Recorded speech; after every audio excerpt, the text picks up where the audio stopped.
அதிமுக பொதுச் செயலாளர் எடப்பாடி பழனிசாமிக்கு Z+ பாதுகாப்பு வழங்கப்பட்டிருக்கு. Z+ பாதுகாப்பு ஒவ்வொரு முக்கியமான நபர்களுக்கு வழங்கப்படும் போதும் அது சார்ந்த நிறைய பேச்சுக்கள் அடிபடும். குறிப்பாக அரசியல் சார்ந்து இந்த பாதுகாப்பு வழங்கப்படுதா அப்படின்ற கேள்விகள் நிறைய எழுப்பப்படும். அப்படிதான் இப்பயும் நிறைய கேள்விகள் எழுந்திருக்கு. இது ஒரு புறம் இருக்க, Z+ பாதுகாப்புன்னா என்ன, அது அந்த அளவுக்கு அதில் ஸ்பெஷலாக என்ன இருக்கு, இப்போ நாட்டிலேயே உயரிய அளவிலான பாதுகாப்பு அது அப்படின்ற பட்சத்தில் ஏன் அது அவ்வளவு சிறப்பு மிக்கதாக இருக்கு அப்படின்றத புரிஞ்சுக்கணும்னா, நம்ம இந்தியாவை பொறுத்த வரைக்கும் என்னென்ன கேட்டகரியில் இந்த பாதுகாப்பு வரைமுறைப்படுத்தப்படுது அப்படின்றத நம்ம புரிஞ்சுக்கணும். இது ரொம்ப சுவாரஸ்யமான நிறைய தகவல்களும் இதில் இருக்கு. அந்த வகையில் முதலாவதாக SPG ப்ரொடெக்ஷன், அடுத்த கேட்டகரியில் தான் Z+ வருது, அடுத்ததாக Z, அப்புறம் Y+, அப்புறம் Y, அப்புறம் X. இந்த வகையில் தான் பாதுகாப்பு ஒரு தனிநபருக்கு பாதுகாப்பு வழங்கப்படுறது அப்படின்றது வரையறுக்கப்பட்டிருக்கு. இதில் முதலாவதாக SPG, ஸ்பெஷல் ப்ரொடெக்ஷன் குரூப். இது நாட்டோட மிக உயரிய பாதுகாப்பு அமைப்பு அப்படின்னு சொல்லப்படுது.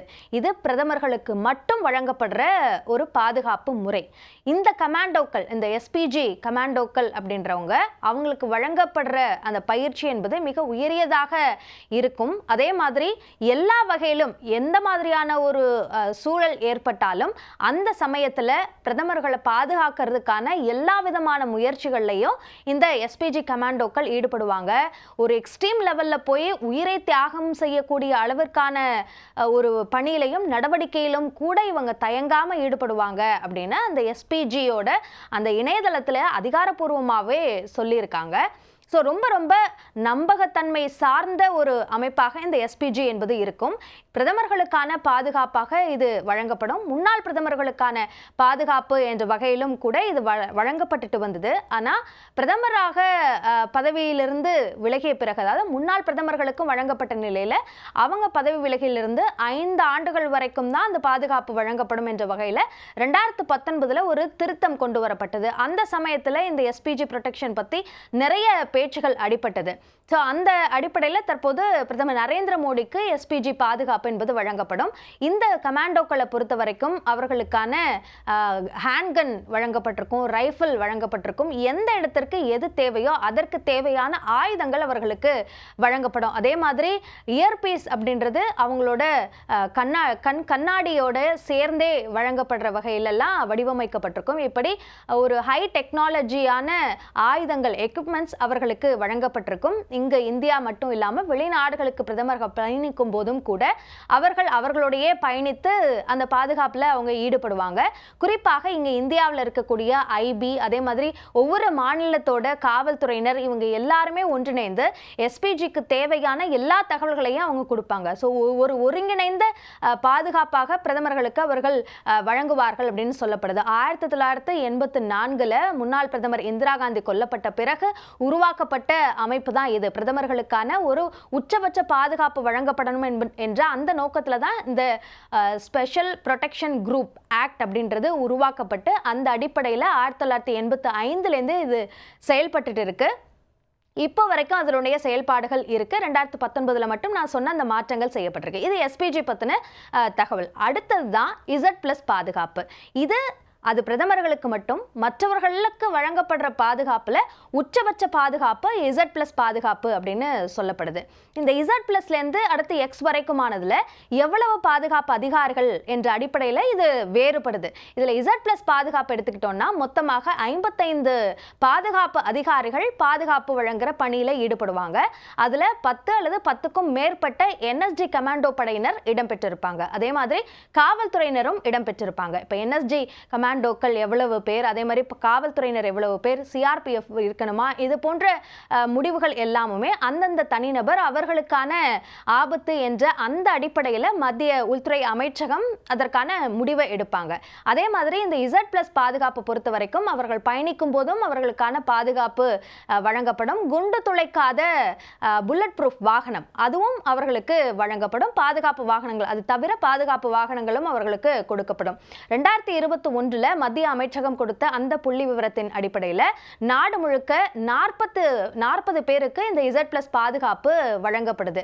ஸோ அந்த வகையில் மத்திய அமைச்சர்கள் அதே மாதிரி மாநில முதலமைச்சர்களுக்கு இந்த Z+ பாதுகாப்பு என்பது அவர்களுக்கான தேவையின் அடிப்படையில் மத்திய உள்துறை அமைச்சகம் முடிவு செய்து அவர்களுக்கான பாதுகாப்புக்கான உத்தரவை வெளியிடுவாங்க என்ற அடிப்படையில் தான் இதை நம்ம பார்க்கணும். அடுத்ததாக Z பாதுகாப்பு பொறுத்த வரைக்கும் மொத்தமாக 22 பாதுகாப்பு அதிகாரிகள் இடம்பெற்றிருப்பாங்க. இதுல 4 to 6 NSD கமாண்டோ படையினர் இடம்பெற்றிருப்பாங்க. அது தவிர காவல்துறையினரும் இடம்பெற்றிருப்பாங்க. அதே மாதிரி பாதுகாப்புக்கான வாகனங்கள் அவர்களுக்கு வழங்கப்பட்டிருக்கும். ஸோ அந்த அடிப்படையில் அவர்களுக்கு பாதுகாப்பு வழங்கப்படும். இவர்களுக்கும் மொபைல் செக்யூரிட்டி, அதாவது அவங்க பயணிக்கும் போதுமான அவர்களுக்கான பாதுகாப்பு என்பது வழங்கப்படும். இப்போ இந்த Z பாதுகாப்பு பொறுத்த வரைக்கும் சமீபத்தில் தலாய் லாமாவுக்கு அந்த பாதுகாப்பு வழங்கப்பட்டது. அதே மாதிரி பாஜக MP சாம்பிட்க்கு இந்த பாதுகாப்பு வழங்கப்பட்டது. இப்படியாக இந்த Z பாதுகாப்பு வழங்கப்படுறது. இந்திய தலைமை தேர்தல் ஆணையருக்கும் Z பாதுகாப்பு வழங்கப்பட்டது. ஸோ யாருக்கு எந்தெந்த அடிப்படையில் இந்த பாதுகாப்பு வழங்கப்படணும் என்பதையும் மத்திய அரசு தான் முடிவு செய்கிறாங்க. அடுத்ததாக Y+ பாதுகாப்பு. இதை எடுத்துக்கிட்டோம்னா ஒட்டுமொத்தமாக 11 பாதுகாப்பு அதிகாரிகள் இதில் இடம்பெற்றிருப்பாங்க. இதில் 2 to 4 NSD கமாண்டோ படையினர் இடம்பெற்றிருப்பாங்க. அப்புறம் காவல்துறையினர் இருப்பாங்க. பாதுகாப்பு வாகனங்களும் இதில் உண்டு. அதுவும் அந்த அவர்களுக்கான ஆபத்து என்ற அடிப்படையில் வாகனங்களா, எவ்வளவு வீரர்கள், எந்த படையை சேர்ந்த வீரர்கள் என்பதும் முடிவு செய்யப்படும். இந்த Y+ பாதுகாப்பு பொறுத்த வரைக்கும் சல்மான் கானுக்கு கொடுக்கப்பட்டது. அதே மாதிரி கங்கனா ரனாவத் அவருக்கும் இந்த Y+ பாதுகாப்பு என்பது வழங்கப்பட்டது.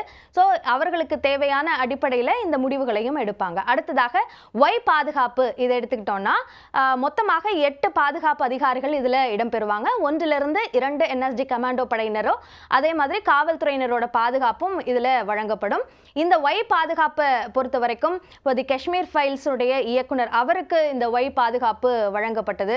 இப்படியாக தேவைக்கு ஏற்ப அவர்களுக்கு மிரட்டல்களோ அல்லது ஆபத்துகள் இருக்கு அப்படின்ற அடிப்படையில் அவர்களோட தரப்புல கோரிக்கை என்பதும் பரிசீலிக்கப்படும். அந்த அடிப்படையில் தான் அவர்களுக்கான பாதுகாப்பு என்பது வழங்கப்படும். அடுத்ததாக X பாதுகாப்பு பொறுத்த வரைக்கும் இது போன்ற மிரட்டல் த்ரெட்ஸ் இருக்கக்கூடிய சாதாரண சிட்டிசன்ஸ்க்கு கூட இந்த X பாதுகாப்பு வழங்கப்படும். இதுல 2 ஆயுதம் தாங்கிய பாதுகாப்பு அதிகாரிகள் இடம்பெற்றிருப்பாங்க அப்படின்றதும் நம்ம முக்கியமாக கவனிக்க வேண்டிய ஒன்றா இருக்கு. ஸோ இதெல்லாம் தான் பாதுகாப்பு வழங்குவதற்கான வரையறுக்கப்பட்ட அந்த வகைகளாக நாம் பார்க்கலாம்.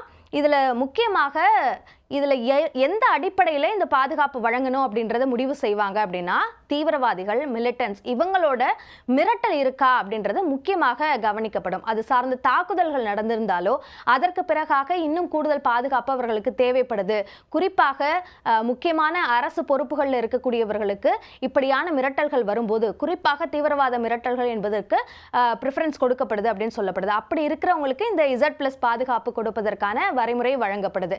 அடுத்ததாக தொடர்ச்சியான ரொம்ப கடுமையான மிரட்டல்கள் வந்தது அப்படின்னா அந்த அடிப்படையிலையும் இந்த Z+ பாதுகாப்பை கொடுப்பதற்கான முடிவை மத்திய உள்துறை அமைச்சகம் எடுக்கிறாங்க. ஸோ அந்த அடிப்படையில் இந்த கேட்டகரியின் அடிப்படையில் தான் தற்போது அதிமுக பொதுச் செயலாளர் எடப்பாடி பழனிசாமிக்கு இந்த பாதுகாப்பு வழங்குறதுக்கான முடிவை மத்திய உள்துறை அமைச்சகம் எடுத்திருக்கிறதாக அவர்கள் தரப்பில் ஒரு விளக்கம் சொல்லப்படுது. எதுவாக இருந்தாலும் இப்போ நான் சொன்ன அந்த பர்சனல்ஸ் இப்போ 55 பேர் 22 பேர் அப்படின்ற அந்த எண்ணிக்கையில் எத்தனை NSD கமாண்டோக்கள் இருக்கணும், CRP அதிகாரிகள் இருக்கணும், காவல்துறையினர் இருக்கணும், அதே மாதிரி எவ்வளவு வாகனங்கள் இருக்கணும், அதாவது புல்லட் ப்ரூஃப் கொடுக்கணுமா, பாதுகாப்பு வாகனங்கள் எத்தனை கொடுக்கணும், இது எல்லாமே அவங்களுக்கு இருக்கிற த்ரெட்ஸ் அது எந்த அளவுக்கு இருக்கு, எந்த அளவுக்கு கடுமையாக இருக்கு அப்படின்றது எல்லாத்தையும் ஆய்வு செஞ்சு அந்த அடிப்படையில் இறுதி முடிவை மத்திய உள்துறை அமைச்சகம் தான் எடுப்பாங்க. அந்த மத்திய உள்துறை அமைச்சகமும் அந்த முடிவை எடுத்த பிறகு கெசட்ல வெளியிட்டு அந்த அடிப்படையில் தான் அந்த பாதுகாப்புக்கான உத்தரவுகள் பிறப்பிக்கப்படும். இந்த அடிப்படையில் தான் இந்த Z+ பாதுகாப்பை நம்ம புரிஞ்சுக்கணும்.